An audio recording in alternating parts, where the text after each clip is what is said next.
喺呢度，我會同你分享女人40後嘅生活體驗，同大家一齊去探索點樣喺繁忙嘅生活之中揾方法等自己唞下氣。而我哋又點樣可以帶住理智，憑住勇氣喺迷失中揾翻自己呢？今集我哋就會講下我哋點樣將碎片時間變成我哋嘅生命力。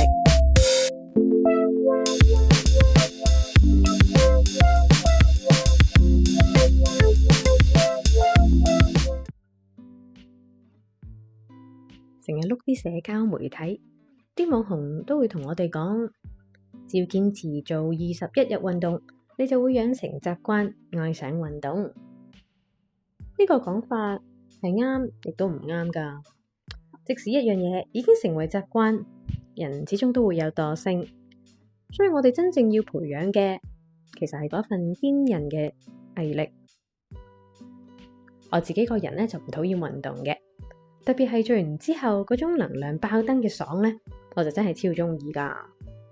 以前呢，我一星期呢就會做2至3日嘅運動，心情又唔覺得有啲咩特別改變。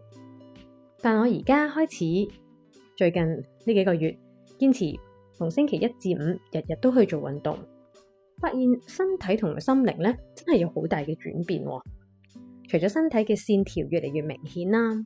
做完運動呢，我全日都會精神爽利，就係因為咁，喺呢個過程中，我對自己越嚟有信心，因為覺得原來只要我想做呢，我係可以做到嘅。咁我亦都會為我自己嘅堅持感到驕傲。不過我又好老實咁同你講，呢一份滿滿嘅熱血感呢，並唔係每日都喺度噶。其實好多嘅時候，我都係超級唔想去，個腦會成日同我講。喂，你個身體咧有呢度咧唔係好舒服，嗰度唔係好舒服喎。今日你又好攰喎，對自己好啲啦，俾自己唞下啦。咁唔知你有冇同我一樣呢？呢個時候就要靠毅力啦。我同自己講，去啦，5分鐘現一現身咯。只要出現咗喺個健身室，基本上我都唔會淨係留5分鐘嘅。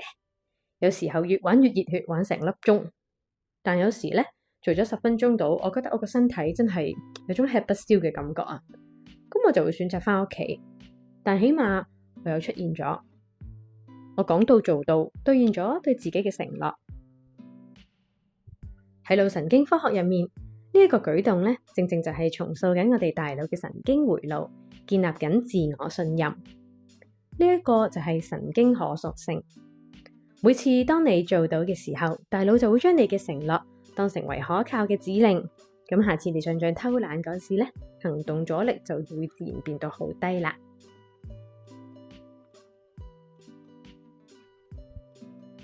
咁其實我都知道嘅，做媽媽每一日都俾屋企嘅家庭事務啦，仲有工作塞爆晒個腦，用盡晒我哋啲能量。你覺得自己完全冇時間，同埋又覺得平日已經咁辛苦啦，點解仲要做運動攞苦嚟辛啊？有時間瞓下覺好過啦，係咪？但其實真正對自己好，並唔係尋求短暫嘅安穩同舒服嘅。同埋我想話俾你知，運動呢並唔係一件咁辛苦嘅事，除非你諗住去參加健美比賽，或者你想要好似運動選手咁長期高強度嘅運動。如果唔係，其實運動係一啲都唔辛苦㗎，仲會令你好開心添。不如我而家又同你講下一般人對運動嘅有啲根深蒂固嘅誤解，因為呢一啲誤解呢，其實係會令到我哋呢遲遲都冇辦法去開始做運動，或者做到自己越嚟越攰嘅。咁誤解1，運動呢一定要係一次過做到30分鐘以上先有效嘅。呢個係錯㗎。科學同埋心理學上面都有同我哋講到，其實將運動拆成3次，每次10分鐘，對提升基礎代謝同埋釋放壓力嘅效果呢，同埋連續做30分鐘係一模一樣㗎。誤解2，運動一定要操到爆晒汗呢先有用嘅。錯啊！如果做完運動你覺得仲攰仲大壓力，咁根本就唔叫做鍛鍊。媽媽需要嘅運動其實係幫身體疏通、散下心、充下電，絕對唔係揾自己嚟辛苦嘅。誤解3，等我有時間冇咁忙就開始做運動啦。呢一個係最大嘅陷阱啊！其實忙碌嘅生活係永遠都唔會停㗎，我哋唔需要等有時間先好好愛自己。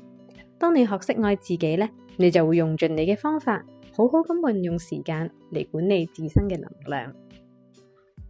所謂管理能量，即係身體健康、情緒保持平靜，將繁瑣嘅工作分類管理好，咁樣各方面就會越嚟越順啦。其實咧，媽媽嘅碎片時間咧係非常之多，同埋都非常之好用嘅。咁乜嘢為之碎片時間呢？好似煲水等水滾啦，阿仔去咗廁所，去咗刷牙，你俾佢睇電視嗰15分鐘，或者攤落床瞓覺，但我哋未合埋眼嗰10分鐘。我朝頭早咧，鬧鐘可以較早10分鐘，一打開眼，伸翻個懶腰先。再喺張床5分鐘抬腿，只係咁簡單嘅2個動作，其實已經可以減低20% 嘅全日焦慮感啦。如果調翻轉，我哋將鬧鐘校到啱啱好先起身，一起身我哋就好多任務要即刻去處理啦。咁樣唔單止會令到個人好易焦慮，記性變得越嚟越差。點解會咁呢？原來因為一起身嘅時候呢，我哋就即刻逼個大腦由0去到100啦，咁所以呢種高壓嘅狀態咧係會不斷咁樣分泌呢個皮質醇，就會形成咗所謂嘅媽媽腦啦。咁為咗打破呢一個咁樣嘅 cycle 咧，我哋就要用運動嚟俾個腦唞一唞，鬆一鬆。人腦咧好複雜，亦都好簡單，你只要俾個身體喐下喐下，咁個腦咧就會即刻分泌多巴胺同內啡肽。唔單止心情會變得舒暢啦，個人咧都會變得好有動力，而且仲可以消除身體嘅肌肉酸痛同埋腦霧。其實喺科學研究入面都有提過，只要咧我哋每日活動30分鐘就可以阻隔跟住落嚟2到4個鐘嘅壓力水平啊，2至4個鐘嘅壓力水平。咁我哋將佢拆成3次啦，每次10分鐘，咁大腦接收到嘅減壓信息咧就會係完全一樣嘅。運動其實幫緊我哋咧，係由內到外成個人噶。除咗大腦啦，仲有心肺、腸胃、代謝等等。其實只要我哋 keep 住運動咧，心臟咧係會個質素係變得越嚟越好，變到好似超跑引擎咁啊！過咗一段日子之後咧，就算我哋坐喺度、攤喺度，甚至瞓緊覺，其實全身上下嘅血同埋氧氣咧，我哋都會比冇運動嘅人咧多出3倍嘅。由於新陳代謝加速啦，就算瞓緊覺啊，我哋亦都係繼續燃燒緊脂肪噶。咁咧，原來有一個咧幾重要嘅小知識咧，唔知道你知唔知咧？原來人體90%令人開心嘅快樂荷爾蒙咧，都係由條腸製造出嚟嘅。係啊，你冇聽錯，係肚入面嗰啲腸。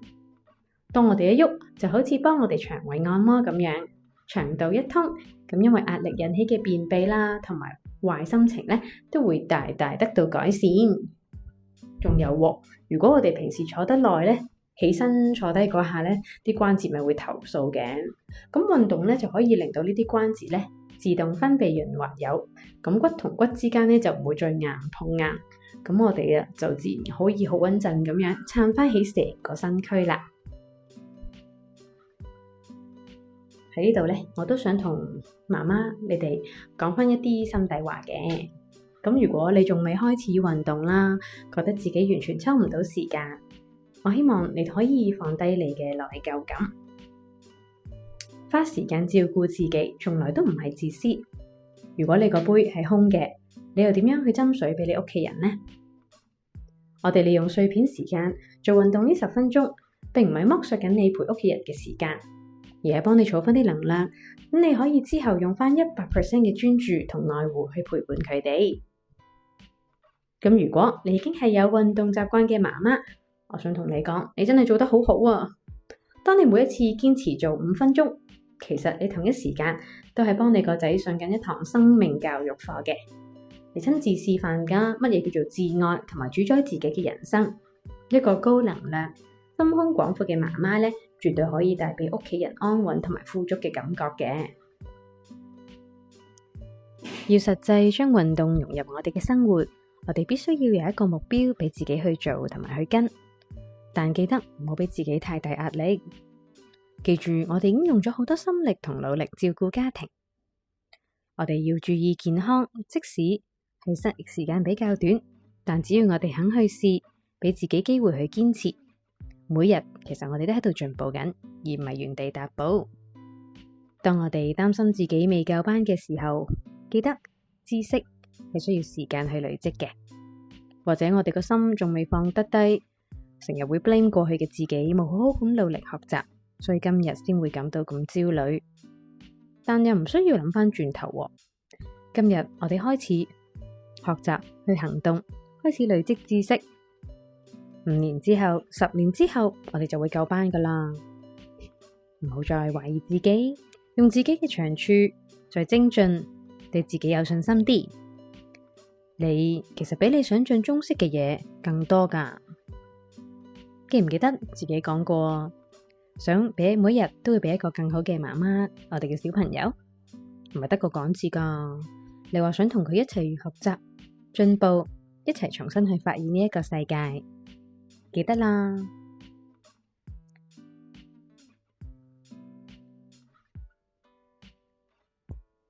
跟住落嚟，我會講幾個等你好容易就可以利用碎片時間開始運動嘅方法。第一，喺《原子習慣》呢本書入面提及過習慣堆疊，意思就係將你想建立嘅新習慣綁定喺你平日會做嘅舊習慣後面。咁每當你去做一啲平日嘅舊習慣嘅時候，身體咧就會自動自覺咁跟住去做你新嗰一個習慣啦。舉例，我哋朝頭早刷牙啦，刷完牙咧，我哋即刻就喺洗手間入面嗰埲牆度咧就做20下較長深蹲或者夾腳尖運動。另一個例子就係舊習慣，我哋可能去到3、4點嘅時候就覺得好攰啦，情緒有啲低落，咁我哋就會即刻加個新習慣入去，就係進行抗壓飲食，俾自己食一格75% 嘅黑朱古力，同埋飲一杯洋甘菊茶。呢一樣嘢可以幫助我哋咧安撫神經，搵翻一刻嘅平靜嘅。而第二個方法咧就係番茄工作法 Pomodoro Technique 嘅變奏版。咁我哋就幫自己校一個鬧鐘啦。咁我哋每專注處理我哋嘅家務啊或者工作25至到30分鐘嘅時候，就俾翻自己5分鐘嘅時間充電。咁呢5分鐘咧可以聽首自己好中意嘅音樂啦，或者做5分鐘嘅開合跳，或者將隻腳交替咁樣抬高放喺台上面。其實咧每個人嘅情況都唔同嘅，我哋會睇翻自己嘅碎片時間係幾時，間隔咁樣加入放鬆嘅活動同埋簡單幾分鐘嘅運動，為咗咧可以幫你更加輕鬆咁將碎片時間變成生命力啊！咁我而家自己咧都整咗一份免費嘅 PDF 啦，就係高壓媽媽3天碎片時間指南。咁裏面咧已經幫你將我頭先講嗰啲嘢咧都清楚寫低晒啦。同時咧我都揾咗最近好興嘅抗炎飲食法，咁喺 PDF 入面咧就會同大家分享。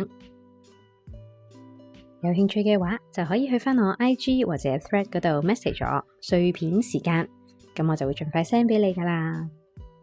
今日嘅節目就嚟到呢度啦，多謝你收聽，啱啱好我喺度，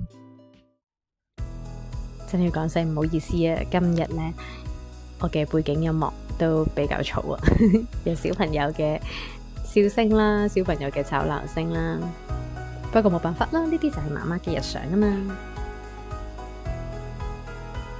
鍾意我嘅節目，請 subscribe 我嘅頻道，同埋分享俾你身邊嘅好朋友，等佢哋都一齊過嚟圍爐取暖啦。我嘅節目咧可以喺 Apple Podcast、Spotify 同埋 YouTube 度都收聽到。我哋2星期後再見啦，拜拜。